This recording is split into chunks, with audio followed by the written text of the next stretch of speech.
Welcome to another installment in a series where we take a look at the medieval trope of weight and wealth going hand in hand, and what that means for the characters of A Song of Ice and Fire.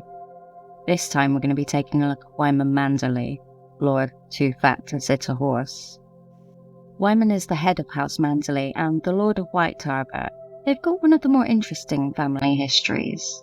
House Manderly were originally based in the Reach, but forced out by the Gardener Kings.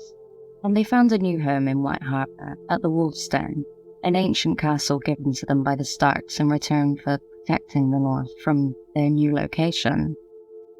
House Manderly went from great to defeated, pushed out and on the run, and then given a new home by the Starks.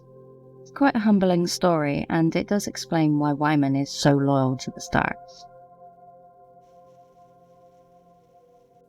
Lord Wyman had remained behind to see to the defences of White Harbour. A man of near 60 years, he had grown too stout to sit a horse. If I had thought to see war again in my lifetime, I should have eaten a few less eels, he told Catelyn when he met a ship, slapping his massive belly with both hands. His fingers were fat as sausages. My boys will see you safe to your son, though, have no fear. His boys were older than Catelyn, and she might have wished that they did not take after their father quite so closely. Sir Willis was only a few eels short of not being able to mount his own horse. She pitied the poor animal. Sir Wendell, the younger boy, would have been the fattest man she'd ever known, had she only neglected to meet his father and brother. Willis was quiet and formal, Wendell loud and boisterous. Both had ostentatious walrus moustaches, and heads as bare as a baby's bottom. Neither seemed to own a single garment that was not spotted with food stains. Yet she liked them well enough. They had gotten her to Rob, as their father had vowed, and nothing else mattered. These are very bold characters, and they make a good impression. It's quite smart of Wyman to send his sons with Catelyn, because not only does he have reliable eyes and ears, but it gives them the chance to network with the Lady of Winterfell and the next heir to Winterfell. When the Stark banners are called and summoned to Winterfell, Wyman does make sure he attends himself. Lord Wyman Manderly had arrived from White Harbour 2 days past, travelling by barge and litter, as he was too fat to sit a horse. By this point, we've spent a lot of time with young Bran, and we meet Wyman again through his eyes, and it's hard not to take an instant liking to the man. He puts Bran at ease, and shows his worth as one of their top bannermen. Bran ran a hand across the rough wood of the table and begged Lord Wyman's pardons for being late. Why, no prince is ever late, the Lord of White Harbour responded amiably. Those who arrived before him have come early, that's all. Wyman Manderly had a great booming laugh. It was small wonder he could not sit a saddle. He looked as if he outweighed most horses. As windy as he was fast, he began by asking Winterfell to confirm the new customs officers he had appointed for White Harbour. The old ones had been holding back silver for King's Landing rather than paying it over to the new king in the north. King Rob needs his own coinage as well, he declared, and White Harbour is the very place to mint it. He offered to take charge of the matter, as it pleased the king, and went from that to speak of how he had strengthened the port's defences, detailing the cost of every improvement. In addition to a mint, Lord Manderly also proposed to build Rob a war fleet. We have had no strength at sea for hundreds of years, since Brandon the Burner put the torch to his father's ships. Grant me the gold, and within a year I will float you sufficient galleys to take Dragonstone and King's Landing both. Bran's interest pricked up at the talk of warships. No one asked him, but he thought Lord Wyman's notion a splendid one. Even when the subject of one of his sons being held captive comes up, he puts it across as, "Oh, we must save him because he's going to be so useful to you." Not, "Oh, we must save him because he's my son, he's my heir." Which, Makes me think of that moment in the show where Tywin is at council and Jaime is being held captive at River Run, and he's like, "Oh, they have my son." It's supposed to be a moment of, this is how much Jaime means to me as opposed to my other children, but at the same time, it's kind of weird that Tywin has an outburst like that. It's nice to see that Wyman is calm and he's thinking. He's thinking of his heirs. His lordship waited until the table had been cleared before he raised the matter of a letter he had received from Lord Tywin Lannister, who held his elder son, Sir Willis, taken captive on the Green Fork. He offers him back to me without ransom, provided I withdraw my levies from his grace and vow to fight no more. "You will refuse him, of course," said Sir Roderick. "Have no fear on that count," the Lord assured them. "King Robb has no more loyal servant than Wyman Manderly. I am loath to see my son languish at Harrenhal any longer than he must, however. That is an ill place, cursed, they say. Not that I am the sort to swallow such tales, but still, there it is. Look at what has befallen this Janos Slint, raised up to the Lord of Harrenhal by the Queen, and cast down by her brother, shipped off to the wall, they say. I pray some equitable exchange of captives can be arranged before too long. I know Willis would not want to sit out the rest of the war, gallant that son of mine, and fierce as a mastiff. Wyman is such a proud father, and that's not something that we really see in the series very often, so that's kind of nice. He's also very proud of his local produce, and considering he brings a small army with him to Winterfell, it's a good job that he brings an abundance of it with him. It's normally the host's duty to arrange the feasts, but Wyman has rocked up and it's impressive. Such food Bran had never seen, course after course after course, so much that he could not manage more than a bite or two of each dish. There were great joints of aurochs roasted with leeks, venison pies chunky with carrots, bacon and mushrooms, mutton chops sauced in honey and cloves, savoury duck, peppered boar, goose, skewers of pigeon and capon, beef and barley stew, cold fruit soup. Lord Wyman had brought 20 casks of fish from White Harbour, packed in salt and seaweed. White fish and winkles, crabs and mussels, clams, herring, cod, salmon, lobster and lampreys. There was black bread and honey cakes, and oaten biscuits. There were turnips and peas and beets, beans and squash and huge red onions. There were baked apples and berry tarts, and pears poached in strong wine. Wheels of white cheese were set at every table, above and below the salt, and flagons of hot spice wine and chilled autumn ale were passed up and down the tables. Lord Wyman's musicians played bravely and well, but harp and fiddle and horn were soon drowned beneath the tide of talk and laughter, clash of cup and plate, and the snarling of hounds fighting for table scraps.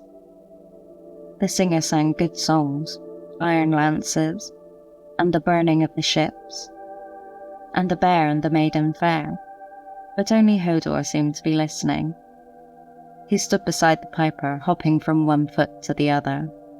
This is such a lovely chapter because it brings warmth and happiness to Winterfell, and that's not something that Bran has had since before Ned went south, before he fell.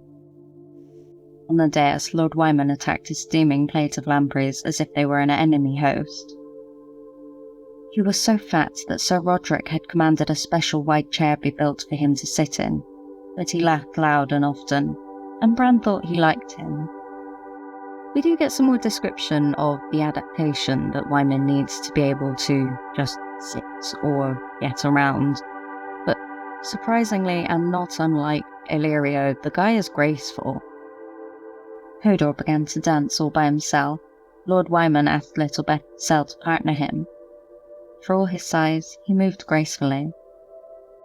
The eventual downfall of the Starks cut some really heavy losses to Wyman. He has one son dead at the hands of the Freys, who he's now having to play nice with and have been excused for their behaviour. Another still held captive by the Lannisters, and his liege lord, his king, their heir, dead. but he's not going to take this lying down. He's smart, and he's biding his time. The North remembers. Phrase. That was the last thing Davos would have expected. Phrase killed Lord Wyman's son, we heard. Aye, Lord Godric said. And the fat man was so wroth that he took a vow to live on bread and wine until he had his vengeance. But before the day was out, he was stuffing clams and cakes into his mouth again. There's ships that go between the Sisters and White Harbour all the time. We sell them crabs and fish and goat cheese. They sell us wood and wool and hides. From all I hear, his lordship's fatter than ever, so much for vows. Words are wind, and the wind from Manderly's mouth means no more than the wind escaping from his bottom. The Lord tore off another chunk of bread to swipe out his trencher. Freys were bringing the fat fool a bag of bones. Some call that courtesy, to bring a man his dead son's bones. Had it been my son, I would have returned the courtesy and thanked the Freys before I hanged them. But the fat man's too noble for that. He stuffed the bread into his mouth, chewed, swallowed.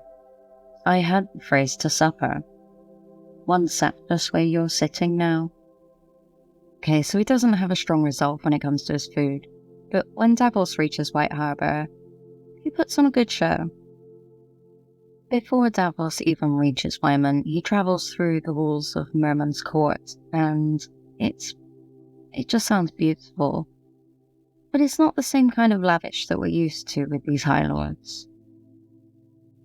As many times as he had visited White Harbour, Davos had never set foot inside the new castle, much less the Merman's court.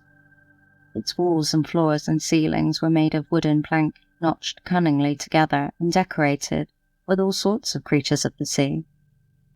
As they approached the dais, Davos trod on painted crabs and clams and starfish, half hidden amongst twisting black fronds of seaweed and the bones of drowned sailors. On the walls to either side, pale sharks prowled painted blue-green depths, whilst eels and octopods slithered amongst rocks and sunken ships. Shoals of herring and great codfish swam between the tall arched windows. Higher up, near where the old fishing nets drooped down from the rafters, the surface of the sea had been depicted. To his right, a war galley stroked serene against the rising sun. To his left, a battered old cog raced before a storm, her sails in rags. Behind the dais, a kraken and a grey leviathan were locked in battle beneath painted waves. The home of the Manderlys shows off their wealth in what keeps them thriving, their food source. And I like the fact it's made from wood, because that's another resource obviously very close to them, being a port city very needed to build their ships from. But it's what keeps them thriving and what keeps them a useful bannerman. Wyman is still making that navy he promised Robb Stark, and he's keeping his cards close to his chest, which is smart because he's dealing with the Freys and the Boltons. When Davos is petitioning Wyman, there's a few Freys present, and they are obnoxiously vocal. But Wyman handles it quite tactfully. Another of the Freys spoke up.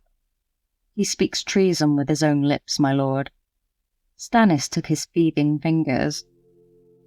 You should take his lying tongue. Take his head, rather, suggested Sir Jared. Or let him meet me in the field of honour. What would a Frey know of honour? Davos threw back. Four of the Freys started forward until Lord Wyman halted them with an upraised hand. Step back, my friends. I will hear him out before I deal with him. Wyman's official story on what happens to Davos is what he reports to King's Landing. Wyman Manderly has done as you commanded, and beheaded Lord Stannis' Onion Knight. We know this for a certainty. The man's head and hands have been mounted above the walls of White Harbour. Lord Wyman avows this, and the Freys confirm. They have seen the head there, with an onion in its mouth, and the hands, one marked by his shortened fingers. Very good. said Cersei. "Send a bird to Manderly and inform him that his son will be returned forthwith, now that he has demonstrated his loyalty."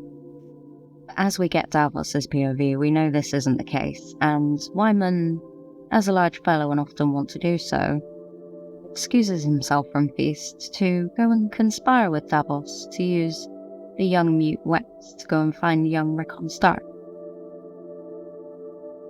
We like Wyman. He's very loyal, and he's not really the type to act harshly unless you've really crossed him. He's quite sly in using his weight to excuse himself from eyes and ears, and it's something he uses to his advantage. He's vast and vastly underestimated. The North remembers, and the Mummer's farce is almost done. My son is home. Once his son is safely returned, he gets his claws out, and travelling up to Winterfell with a few Freys that suddenly go missing, and when a young Frey lad dies at Winterfell, he delivers the most savage line. "So young," said Wyman Manderly. "Though mayhaps this was a blessing. Had he lived, he would have grown up to be a Frey." Which was, not reacted to so well. Sir Hosteen Frey ripped his longsword from its scabbard and leapt towards Wyman Manderly. The Lord of White Harbour tried to jerk away, but the tabletop pinned him to his chair. The blade slashed through 3 of his 4 chins in a spray of bright red blood. We don't fully see what happens to Wyman, but we don't get the impression that he's going to die from his injuries, so we should see him in the Winds of Winter. Should we ever see the Winds of Winter? Also, what is up with these appendix descriptions at the end of the books? It doesn't have it for the early books, but for Feast of Crows and A Dance with Dragons, it's got everyone's job descriptions, but for Wyman Manderly and his sons, it's got fat, vastly fat. What the hell? Thanks for watching. Don't forget to like and subscribe, and let me know what you think of Wyman. Do you think he's more sly than we've gotten to know so far? He's definitely loyal to the Starks. Do you think he's secretly in a fat suit? I'm joking. Cheerio.